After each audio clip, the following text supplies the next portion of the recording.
She's, of course, in Washington, D.C. She is our correspondent about all things America here on Sky News. I know it's very early in the morning, Rockstar, but you have not just been confined to the barriers of Washington. You've been out and about recently.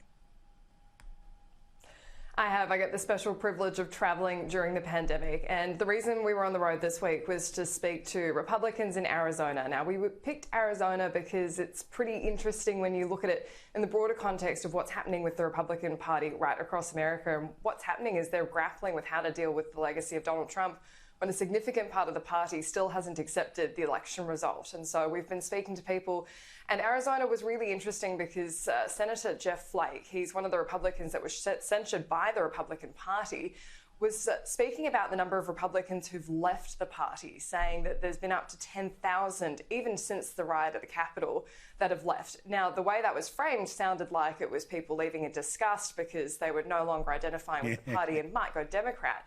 And what we found is that they're actually more likely to go independent or join this newly formed Patriot Party because they're still backing Donald Trump. And this is the big threat for the Republican Party now. If Donald Trump did decide to turn around and start his own party, they're going to lose a big chunk of their base. One of the members of the Congress in Arizona that we spoke to, this Walt Blackman, was speaking quite articulately about the issues that they're facing at the moment. We have, of course, the GOP, AZ GOP. Then we have the folks that really support President Donald Trump, and as I do. And then we have a new group called the Patriot Party. Patriot Party is far-right extremist. Not willing to compromise, not willing to sit down with the rest of the party, with the rest of the conservative group. And the Trump supporters, they fall in line a little bit with the GOP. However, they follow President Donald Trump more than they would follow an established Republican.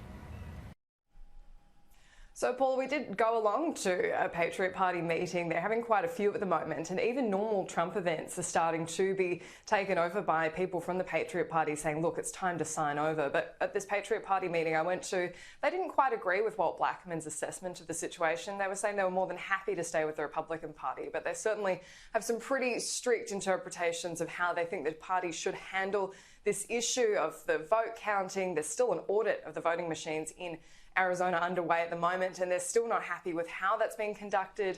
There's really no end to their frustration with how this is all played out.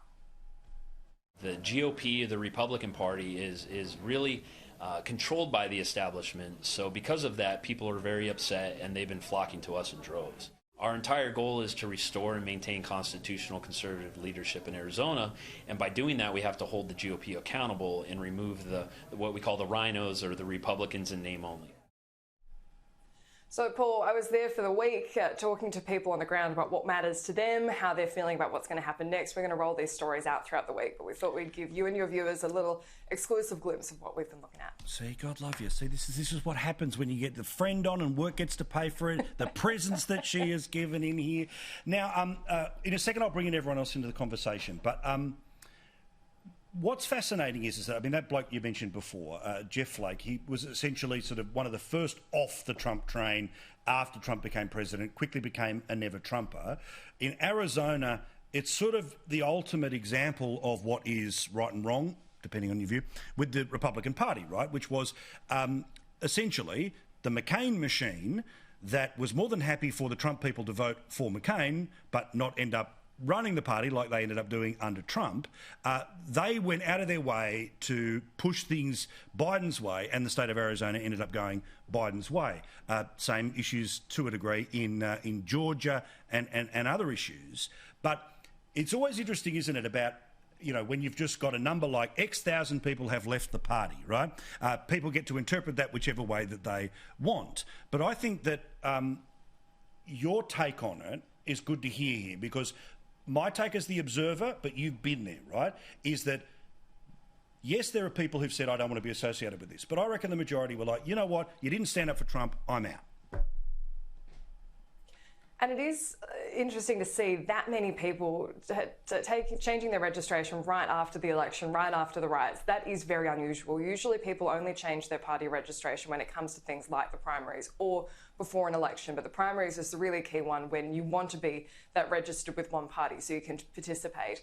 But there is a blue wave in Arizona, and I think you cannot deny that. One of the reasons we picked the state was because it was so pivotal when that was called for the Democrats. That was a really turning moment in that election result coming through. And it's really extraordinary when you're on the ground. This is an open carry state. There were handguns on belts everywhere you went. This is a conservative state. Right now they're debating legislation that would make abortion a homicide offence for either the woman or the doctor who performs the procedure. This is not a state that's edging blue, but they've had a huge influx of people moving from California, from Chicago, Minnesota. It's a real retirement hub for people who don't want to retire in colder weather. So all those things can add up, but there's also a huge veteran population. About 500,000 veterans retire there as well, and they were the ones really jumping on the McCain train as well.